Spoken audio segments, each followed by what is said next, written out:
Look at that. Thank you very much. Oh, hello. Hello and welcome to Friday Night with Jonathan Ross.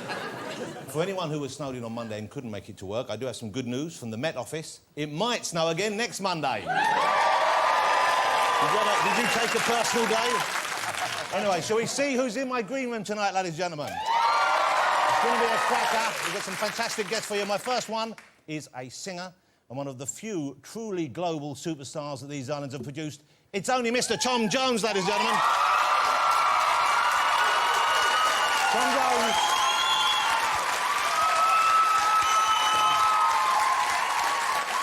Wow. And that's not snow on the roof because, as you can see, Tom has thrown away the Just for Men hair dye. It's gone. That's right. For a minute, how did you know it was just for men? Is that what you were using? Yeah, exactly. For a minute, I thought it was Colonel Sanders had crept in. I was going to look at the mystery bucket. That's our first guest, Mr. Tom Jones, on the show, looking great. My next guest is a British actress who has also hit the big time in America. She is the lovely, the talented Anna Friel. Looking spectacular. Wow, what a dress. That's a wonderful dress. Anna is in a huge TV series, which I've been enjoying, and we love it at home with the kids. She's also just about to star in a film with Will Ferrell, and yet people still go on about that lesbian kiss in Brookside, don't they? They do. They still go on about it. Yeah, for heaven's sake, get over it, will you? It was 16 years ago. Why are people obsessed about something that happened in 1993? I don't know. On the 24th of December. At 8:26 and 23 seconds. Anna Friel, ladies and gentlemen. We'll be delighted you're here. Thanks for joining us. My next guest is an Oscar-winning Hollywood actor. You'll have enjoyed him in The Usual Suspects, 21 Grams, Traffic, of course. He is Benicio del Toro.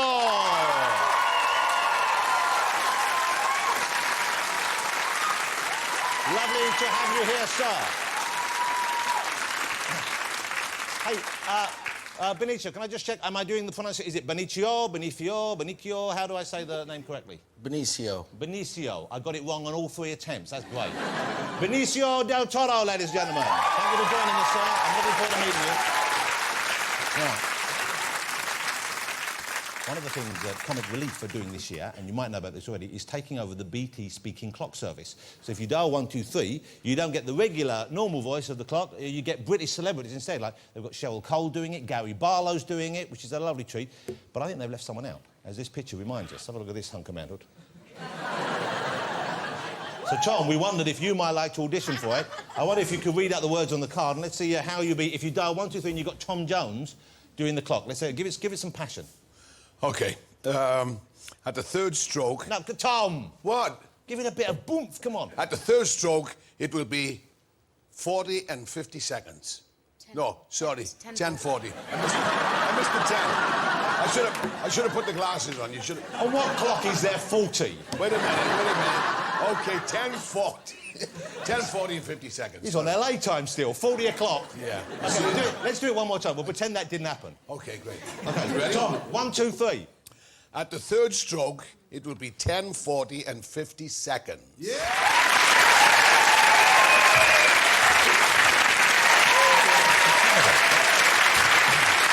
That's what you want. That's the talking clock right there. Shall we get him out, ladies and gentlemen?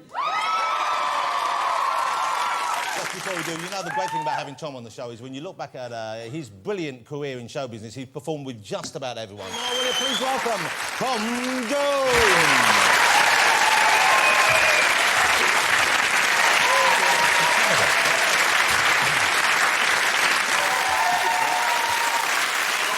Tom, come on in. The new cat. Thank you. An honour to have you back with us. Thank you. Mr. Jones. Thank you. Great, isn't it great to have Tom here? Obviously, they haven't been out due to the snow. They're just so excited. Yeah, right. Also, you brought a bit of sunshine with you. Look at that. That's a real LA, Las Vegas style tan. Quite right. Good to see you. Tom Jones, what a great clip that was to start the show. And, you know, I was looking back at some of Tom's old shows over the years. You've performed with just about everyone. Just about every other person in show business at that time with you. Wow. some great people. Let's go through some of the people you performed with. And I'm going to ask you if you did or didn't. The Beatles. Did you ever perform with the Beatles? No, not really. I've been on the same shows, but not. So but you were on the same bill as them? Yeah. Okay, must have been great to see them up close before. Yeah. Sure. Elvis, you ever perform with Elvis? Privately, but not publicly. Tom, we're just trying to get through a couple of months without any controversy, okay? Save it for the book. Okay. Who are the high points for you? Who are the people you most enjoyed performing alongside, either on your shows or privately? Right. Well, on the show it was Jerry Lee Lewis, you know, because I was always a big fan of Jerry. The killer. So to have him on the show and sing with him was great. Wow, that was great. Frank Sinatra. Howdy, you met Frank Sinatra? Yeah, yeah. I didn't realise that. Wow. And what, did you perform with him, sing with him? No, but, you know, used to hang out in Vegas again. So you hung out in Vegas, and would that have been the 60s or the 70s? Yeah, late 60s, early 70s. So that was when the Rat Pack was... Yeah. Sammy Davis and Dean Martin. Wow, that's quite incredible.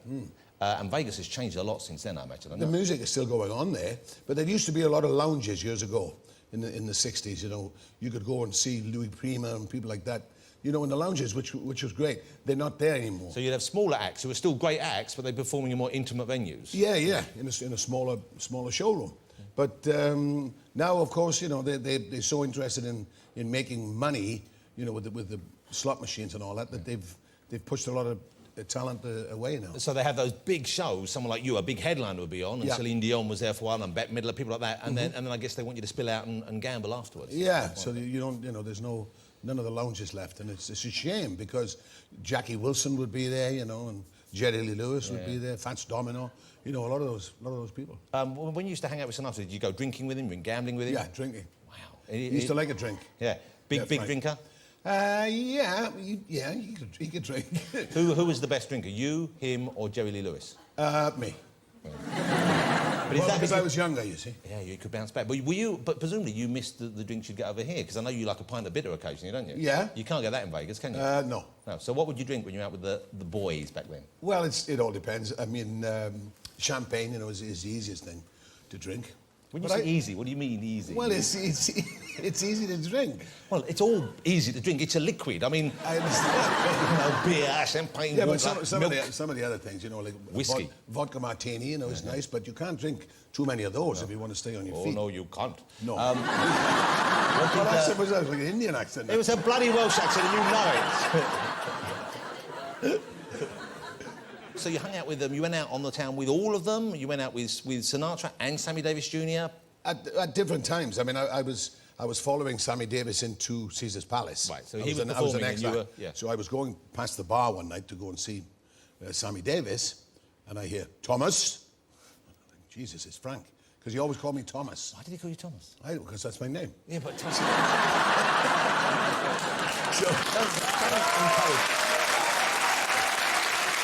I'll be honest with you. I think you're encouraging rudeness.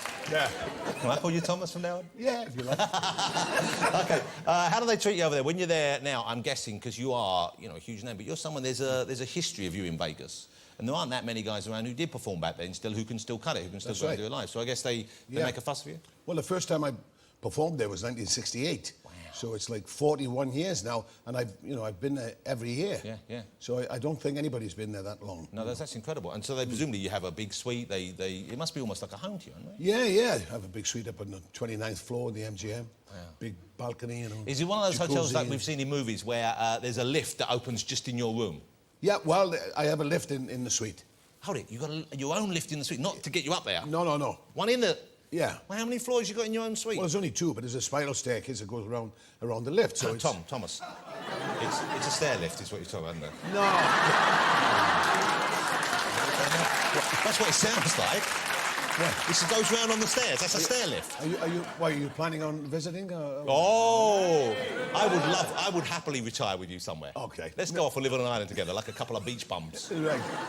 Do you hang out with the new young acts? Because I know they all look up to you, they all respect you. Who do you go? Who's come to visit you in Vegas? Well, Robbie Williams was there, you know, but Robbie doesn't drink, so... He's given out, but that's good for him, because he needed to, you know, I think change his life a bit. He was a bit kind of confused, wasn't he? Didn't Bono come up to you? Hasn't Bono given you a song? Is that right? One of the songs he wrote a song for me. Which one was that? It's called Sugar Daddy. Sugar Daddy. Oh. You know, so... Yeah. Sending you a message there, Thomas. Maybe. But no, I was having a drink with him in Dublin and we chatted and I said, I'd like you to write me a song. So he said, okay. So then he sent me the song, and now it's on the new album.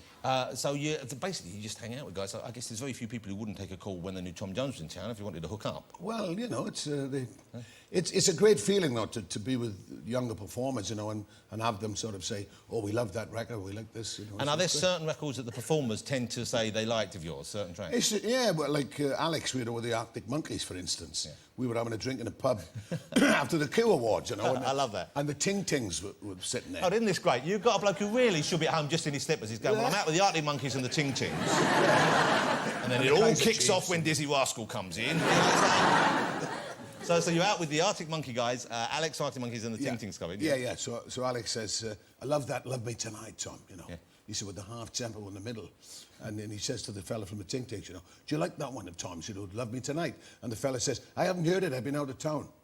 He said he recorded in 1968, yeah. So there you are. Let's talk about this new album, because you mentioned that you two wrote off here. I know it came out for Christmas and I got sent one. I've only just started listening to it properly since then. It's great, but they really kind of sound like classic songs. Yeah. From that period. I mean, really, you must be very pleased with it. Yeah, that's what I tried to do. And I co-wrote most of the songs on there, so... Oh, really? So I got my... So they're a bit more personal than often they are, yeah? Exactly. Yeah, The Road in particular is a rather beautiful song, I think, and obviously that seems to be about you and your life. Would I be right? Yeah. Is that about your wife, you and your wife? Yeah. So, and she likes it, so that's okay. But that's a relief, isn't it? Exactly. I mean, I played it to her first, and she didn't know it was about her, and I said, you know, this is... and she said, oh, let me have a listen. So she listened to it. How long have you been married for now? 52 years come March the 2nd. Wow, 52 years. That's incredible. Well, congratulations. Thank you. And does she like the new silver fox look? Loves it. I'm guessing you're silver all over. Would I be right? Yeah. Well, no, I don't get any... Otherwise... I don't get any problems anywhere else, you know, when they say about... But with your Vegas tan, you take your clothes off, you look like a pint of Guinness stand there, I imagine.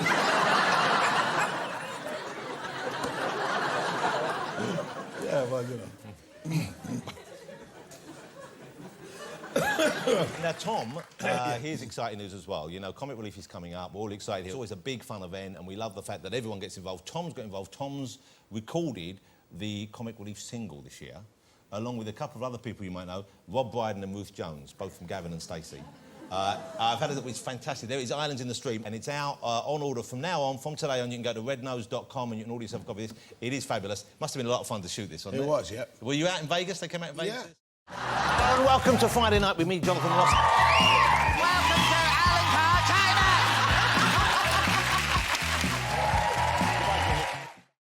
As I said, go to rednose.com. You get yourself a copy of the single, and of course you're helping Comic Relief. That's fun. You must be a fan of Gavin and Stacey, I guess. Oh, yeah, great. But Wales is kind of hip again now, isn't it? You've got Gavin and Stacey, we've got Duffy, who's a brilliant young singer out there. That's There's right, Joe Calzaghe. Yes. Who has just retired. He's just retired from boxing this week. No. Yeah, he's just giving it all up. I didn't know that. Yeah, well, stick around with me, you learn things. Oh, now, thank you. Yes. Tom, I've got something to ask you, and don't take this the wrong way. What's that? Okay. You're a magnificent-looking man. Thank you. Yes, taxi. Tom, how great to see you here. I've got so many Tom Jones shows in my collection over the years that I've acquired working in TV. Right. Do you remember the one? It was Tom Jones on Happiness Island. Oh. What a fabulous show. Yeah. 74, I think this was from? Yeah, 74. That's 74. Right. And presumably the whole show was filmed on Happiness Island. Yes. How long did you film there for? In Barbados. We were there about a week, I think. About a week, and you knocked off the whole show. It's great fun. I wish they made shows like this. But, you know, we don't have talent like yours anymore that will do shows like this. You don't have big singer names like Tom anymore. I mean, we have great bands, but one-offs like you, I don't think that, you know, they broke the mould when they made you, Tom. Thank you. And I'm going to see what came out of that mould after the show. Right. Ladies and gentlemen, Mr. Tom Jones. Great, Tom. As always, great to see you. Tom Jones, you got back on rest? Yeah. We'll be back later. Yeah, we'll help you through, yeah? We need a snowplow. Oh. All right. Mind your step. All right, Joe. Thank you. See you in a minute, Tom. Shall we get my next guest out, ladies and gentlemen? Why don't we? Do we have any fans of the wonderful Pushing Daisies in this evening? It's a great show. I've been loving it. The family love it. It's a great show. Will you please welcome the lovely Anna Friel?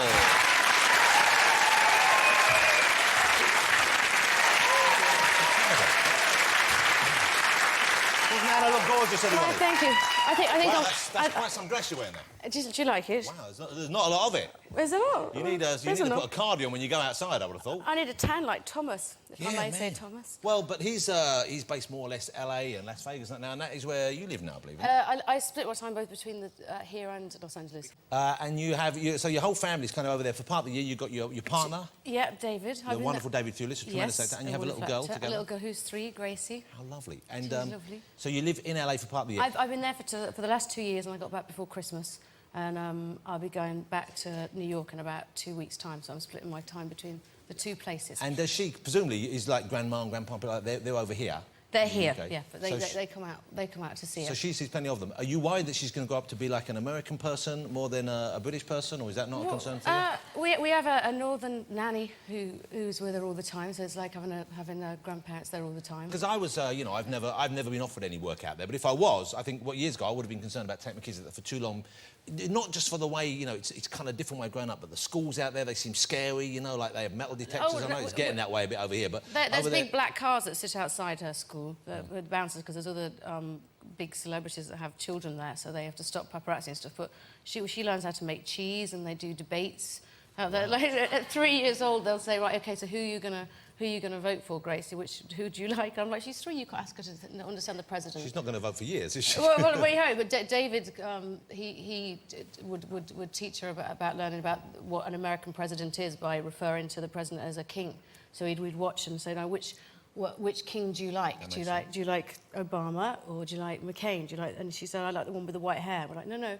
You like Obama. You don't like the one with the white hair, Gracie. He's not the one to go for. If you think of a fairy tale king, McCain kind of looks like an exactly. old He looks king like the typical king. Yeah, but we're going, no, that's not the one. But, but it's exciting news. You must be excited. Oh, we're thrilled to be there on the day, because we were actually shooting. I was doing Pushing Daisies on the day when the results came out. We wanted to watch all the speeches, and they were actually going to allow us, so we made them get TVs onto the set so we could. And the feeling around America on that day was... And has Gracie recovered from the fact that it wasn't her king that got the job? I think she has now, yeah. They did a little test ballot at their school, and I know it sounds incredibly precocious, like, to be 3 and talking about that, and I'm glad we got an email from the teachers saying, now, this is what this person in the class voted, and this is what they did, and they said, and Gracie Friel, indifferent. She said, I don't care, I'll go with which one. OK, let me ask you about Pushing Daisies. How did that come about, and how did they sell the concept to you? Because it's pretty far out, isn't it? It is. Well, first of all, I went and met with the director and the producer, and it was a director called Barry Sonnenfeld, who I'd always been a big fan of. Well, he did Men in Black, Men in Black and and Get Shorty and all of those, and great. He wears big cowboy hats and multicoloured ties, and he's a lovely, lovely man. And they talked about it and said, is it possible that you can sell towards the fact that you fall in love with someone without ever being able to touch them? It's such a strange concept, which we haven't really explained, but Anna is someone who gets murdered early on and brought back from the dead by a man who falls in love with her, who has this weird power. But if someone's alive for more than a minute, someone else dies. So that's why he touches them again to kill them again. It's a bit mad. It's very bright. You have to wear sunglasses to watch it. But the ending, even though you're not going to film the ending, fans of the show will be able to find out what happens in the end of the story. They're going to make a comic of it or something, yeah. So they're talking about doing the movie of it, but I don't know. I think when something's good, you let it rest. You've now here's something I was told. You're health conscious, and they said to me, "This is something you drink. Is this right? You drink a green juice?" I do. But do you have this every day? I do. It's in America. I haven't been able to have it since I've been here. It's like dandelion, beets, carrot, Look at that, and it's the smoking. greens. Oh, this tastes so disgusting. What is it? Is it the greens?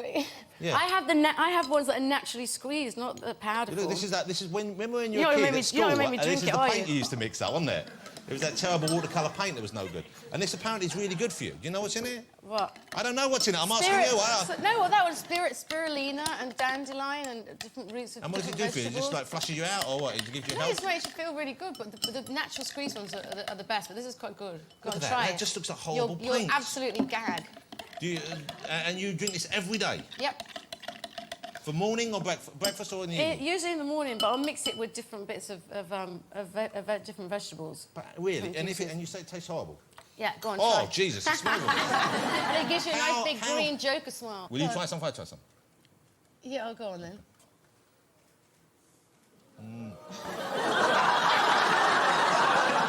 That's not good. Needs a bit of tequila. Oh, have I got to do it? Yeah, of course you do. Oh, God. Wow, but I like the way you drank that, like a northern guy. Straight down. Get it down. Yeah. That's not so bad, actually. I thought that one's quite a good one. I thought it'd be so disgusting we'd have a moment of comedy gold here, but instead it was just 2 people drinking green liquid. No, that was not. You got to try pure dandelion leaf. That's Is it really bad? What it's very and so, what, you get that at home or in a health bar? Or? No, I moved my house in Los Angeles, right underneath the Hollywood sign. Wow, that's exciting, isn't it? Right, and I moved to a place where there was a local supermarket and coffee bar and juice bar, and every morning I run down the hill and I get my juice and I run back up. Being so LA. Hey, I just burped and it was like a bad egg just came back into my mouth. Is that meant to happen? Or should I be worried? It might. It was better that it came out there and not from the other end. Thank you for that. So, presumably, being at this, how you got the part in the new Will Ferrell movie, I guess. That's, you know, you're available and they've seen you on TV. And you know, who doesn't love Will Ferrell? I love Will Ferrell. How was it working with him? Just absolutely fantastic. Everyone I've met has said he's possibly the nicest man you could ever meet. He's a polite gentleman. And it was a really good Boise movie. I was the only girl in it, so... Well, now, this is based on a TV show, and I'm not familiar with this TV show, and I know a lot of obscure TV stuff, but I wasn't that familiar with it. It's Land of the Lost. Land of the Lost, I didn't know it either. Supposedly it came over to England, but I never saw it. There's a great character called Chaka, which is half man, half monkey, with the strangest face you've ever seen in your life. Half man, half monkey. Yeah. I like that. Half man, half monkey. And the idea is they find a lost valley or something, or what is it? Is it they get trapped in an alternative universe where there's dinosaurs and like I said, talking monkeys, and it's but they've changed it. In the original series, I'm 14 and blonde and American. Now I'm a Cambridge graduate and 32. Hey, there's a clip. That's still from the TV show. That's Chaka. Yeah. Right. Oh, there's two. A little There's bit like Chakas. who's the short one in Take That? Mark. It looks a bit like him. and they speak Pakani language. So there's a language in it. Like that. It sounds Chinese, but that's what they do. And my characters can translate it. Sorry. No. I'm really looking forward to it. When's it out? It's out in the summer, I think, in the US. It's June 5th in America and then July 16th here. You're making a movie, Anna. That green stuff is repeating on me quite tragically here. You can't have that inside you when you're filming close up. Well, I bring my juices to work every day, but I have to get, again, I'll stress that they were nice, freshly squeezed juices, and Will and Danny, because it was a boys' movie, there was me, Will and Danny, McBride, this great actor too, and Chaka, the monkey boy. And that was it. And I would bring these vegetable juices every day. And then I said, look, we're doing long hours. It makes you feel really good. And they started having them, so I bring them for Will. But there is a problem with them. I was being in a boys' movie. You don't want to be the girl going, "Ooh, I'm complaining." And I was the first one to fart on the film because of the juices. And I'm not feeling quite. Girls fart. I know. It was so awful. I've never been so mortified. When did it happen? It wasn't in a romantic scene, was it? No, it was just about. It wasn't during the romantic scene. It was just before I was about to go and beat the Sleestaks, which are big, tall aliens, which are actually male models on stilts. And I was meant to go and whack them with my belt, and just before, and I don't know if I'd gone into a certain position, but let off just the most awful smell. I couldn't believe it. And, so was it a silent, deadly one? Oh, it was awful. And Danny's like, "Oh my God, Yorma, that's disgusting." Yorma's the monkey. He's like, "That's disgusting. What are you doing?" And I just felt my face going redder and redder and redder and redder. Yeah, you know, they're moving around, and Danny just turned to me and went, "Oh my God, it came from you." So for the rest of the film, it was a whole thing of, please don't let me be the only one to have broken wind. So Will very kindly built one up over the next 2 months, and we were about. It was a scene we were about to climb over up the top of the volcano, and so the camera's at the top, and you're waiting to see these faces come at the top of the volcano to see all these dinosaurs, and we don't appear. The director's gone action, and nothing comes at the top of the volcano because Will's going, "Anna, I've got one. Are you ready? Are you ready?" And it just goes.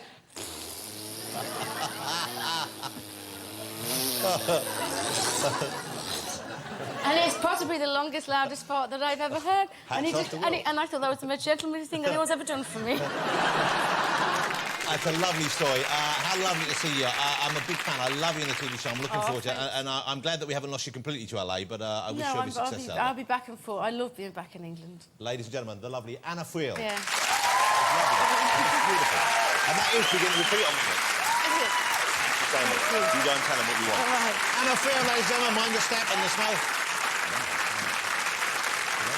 OK, shall we get my next guest out, ladies and gentlemen? Before we do that, I've got something to show you. We get stuff sent into the show all the time, and a gentleman called Craig Stevens has very kindly sent in a sculpture he made of me. He sent this into the office, and it's a sculpture with a difference because it's made out of Lego bricks. Okay? It must have taken at least a couple of days, maybe a week to... It's kind of... It's bigger than life size, shoulders up, and it's quite a piece of work. Before I show it to you, here are a couple of his earlier pieces so you can see the kind of standard. There's one he did of Freddie Mercury, OK? That's Captain Jack Sparrow from Pirates of the Caribbean, Johnny Depp there, of course, and we have another one. He's done Will Shatner as Captain Kirk. So you see a lot of work goes into them. They're pretty big things. So we thought, great, and I said, bring it into the studio, I'll have a look at it, and we'll show it to everyone.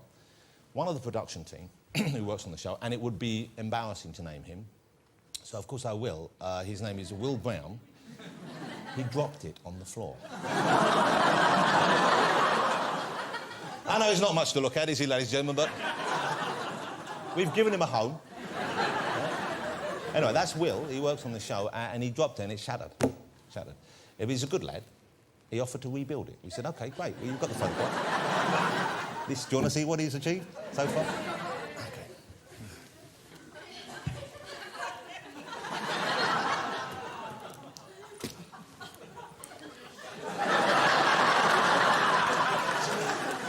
Sellotape. He's failed to understand the basic principle of Lego. You don't need sellotape or glue. Look at that. Oh, look, it's not my face, is it? That's not my beautiful face. Now, I know that Will was planning to go home to Aberdeen to see his girlfriend this weekend, and we were going to make him rebuild it, but I said, no, it's OK. This will do, because this is good enough. Will, cancel that trip to Aberdeen. You're working. OK, shall we get my next guest out, ladies and gentlemen? Here he is, it's Mr. Benicio del Toro.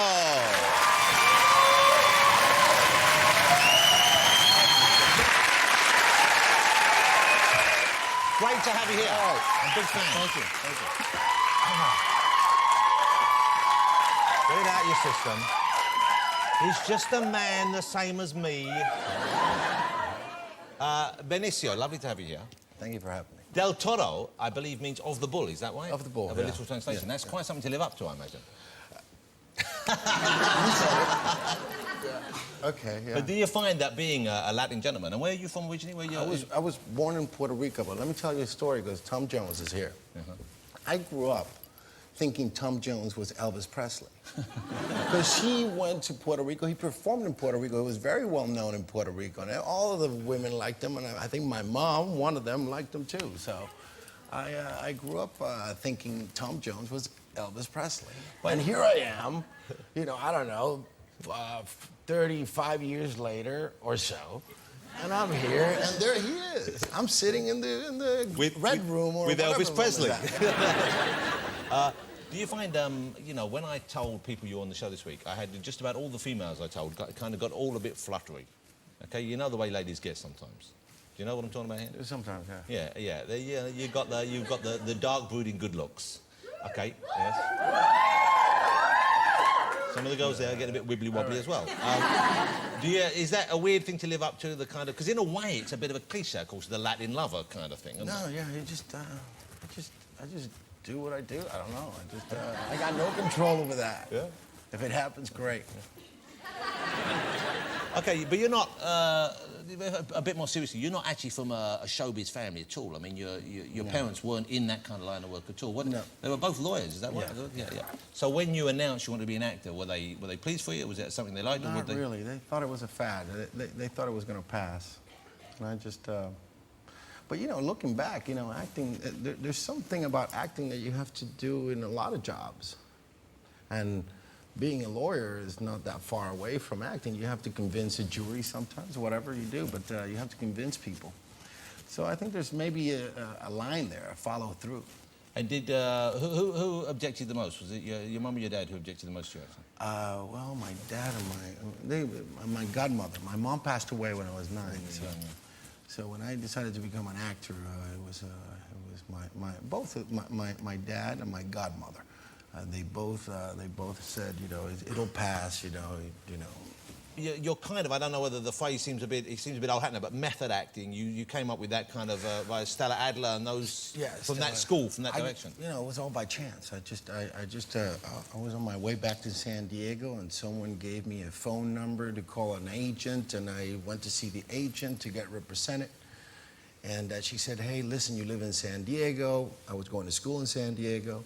You know, I'm not going to represent you, but if you won, they're giving a scholarship in a school called the Stella Adler Conservatory." I had no idea that she was who she was. She was she's one of the four, you know, the main acting teachers in America that comes from the Russian teacher Stanislavski, and it's Stella Adler, Meissner, Strasberg, and she taught Marlon Brando among other people, and you know, I ended up getting a scholarship there. I would guess in a movie like the one that you have coming out here in a couple of weeks' time, is this Che Part 2? It's the story, Benicio's been working with the brilliant director Steven Soderbergh to tell the story of Che Guevara's life. Right. A remarkable life, a remarkable man, and two remarkable movies as well. I mean, I thought Che 2, which I just saw this week in preparation for meeting you, remarkable film, and it stayed with me, and I think it's going to stay with me for quite some time.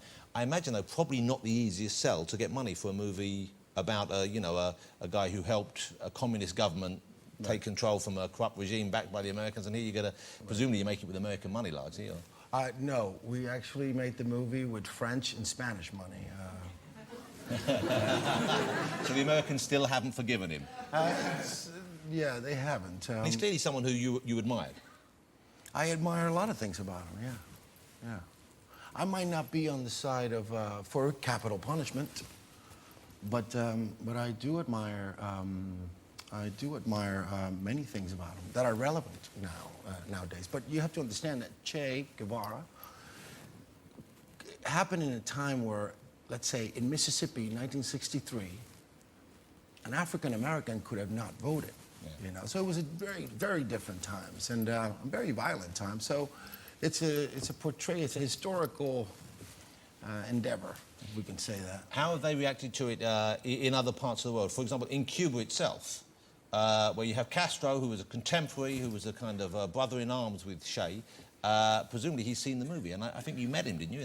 No, I met him during the research. And I had a brief meeting with him because I had to leave, and we decided to talk more in detail about Che Guevara because, you know, Fidel was Che's leader. And the next time we went back to Cuba, he had fallen ill. So I didn't get a chance to really sit down and talk about Che with Fidel Castro. But we travel legally. You know, there's an embargo between the U.S. and everything. That's Cuban, and we cannot travel as Americans. You can't go directly from America. You can't go directly, you know. But we got a permit, you know, from the government to go as, you know, interchange, artistic interchange of some sort. So we traveled to Cuba, and we were able to do research for this movie. It's a very powerful movie. It's a two-part film, of course. It's Che 1 and 2, so together it's about 4.5 hours. 4.5 hours, yeah. Part 1's already been out. Part 2 is out, coming out in, I think, 2 weeks' time. February the 20th here in the United Kingdom. Right, and I think that they'll play both parts back to back, what we call in America the road show. I think they're going to do it for a week, so that way you'll get to see what we set out to do. I'd like to see them together on the big screen, because it's an incredible experience. Well, it's a remarkable film. Thank you. Really cool. But it looks, it's a, you know, it's not a date movie. You know, it's not a rom-com. Whoa. Yeah, no, hey, that's not a problem. Whoa. It could be. It could be. It can be. Maybe. It's a date movie. Hey, how about we do Che Part 3 with you and Jennifer Aniston? There you go. Make it more, give it a happy ending. That's an idea. It's a remarkable film. Thank you. I recommend it. You know, it's a really different but very powerful experience. I've never been to Cuba. I tell you what, though, I know, you know, it's not a good thing to encourage people to smoke, but I do like a Cuban cigar occasionally. I don't want to show off, but you like one too? Well, I bought one of mine from home, which I will gladly gift you if you would wish after the show. Well, okay. I got my own, too. You carry them with you? Yeah. I do have a... Well, mine is a Monte Cristo. Yours is a Cohiba.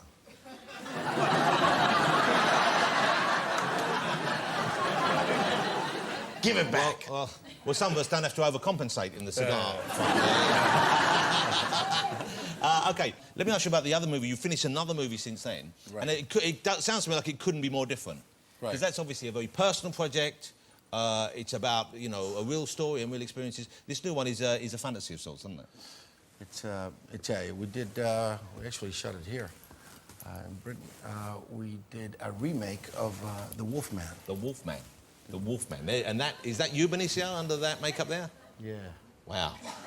But I get the feeling you're a fairly hairy guy anyway. No, but are you not? You look like you got a bit of hair going on there. I don't know. Not really. No? Not at all. I shaved yesterday. Yeah. I can see the wax lines on him like that. Yeah. But I get you're fairly hirsute, I imagine, aren't you? The what? Hirsute. No, I don't. You're not? But I do in the movie. No, but you're hairy. No, just Oh, in you're the not head. hairy? I bet you're hairy. No. I bet you got a hairy back.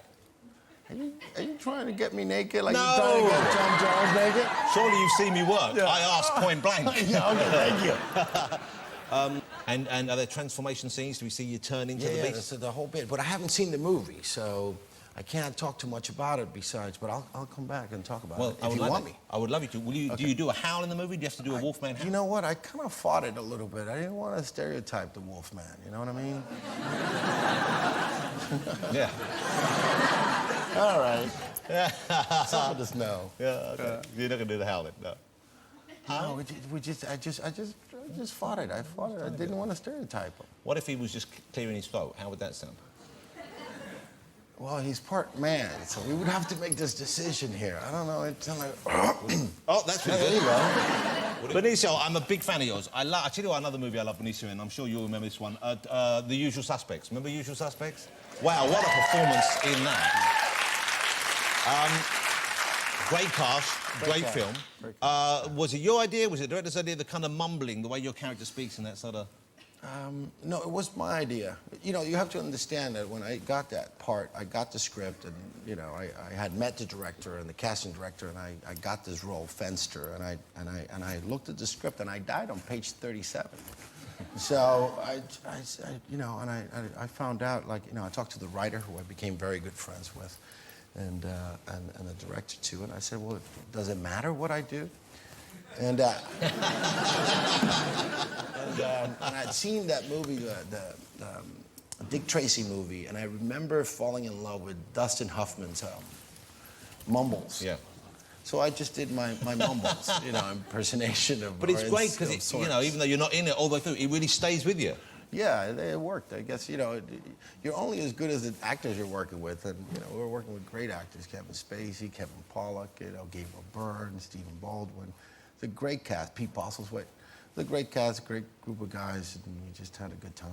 I could watch that one again and again, but I'm pleased as well. I really love Che. You know, it's such a bold project to embark on. I think, especially, you know, with, I know, cinema goers, their taste being kind of like fairly easy to predict these days, and for someone to stick their neck out, and it must have been arduous to make, I'm sure, because the guys suffered in real life, and I get the feeling you guys suffered making it.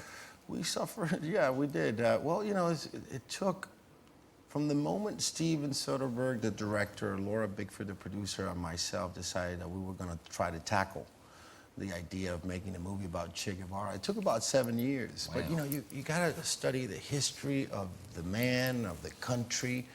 Growing up in the States, you don't know much about Che or the Cuban Revolution, and that leads to getting information about, you know, the history of Central America.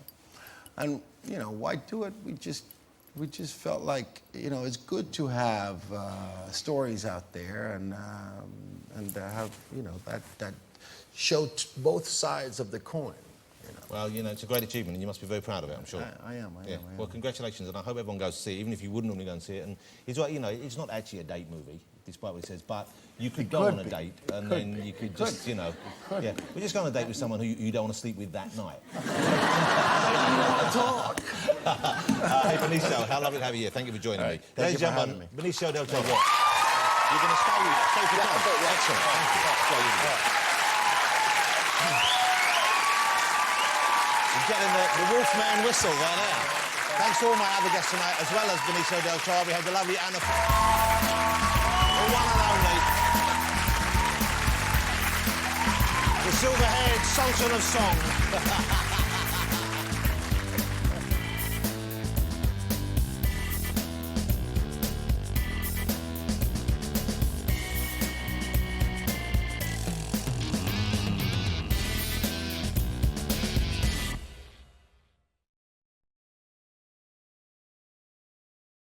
Welcome to Friday Night with me, Jonathan Ross. Welcome to Alan Carr, China!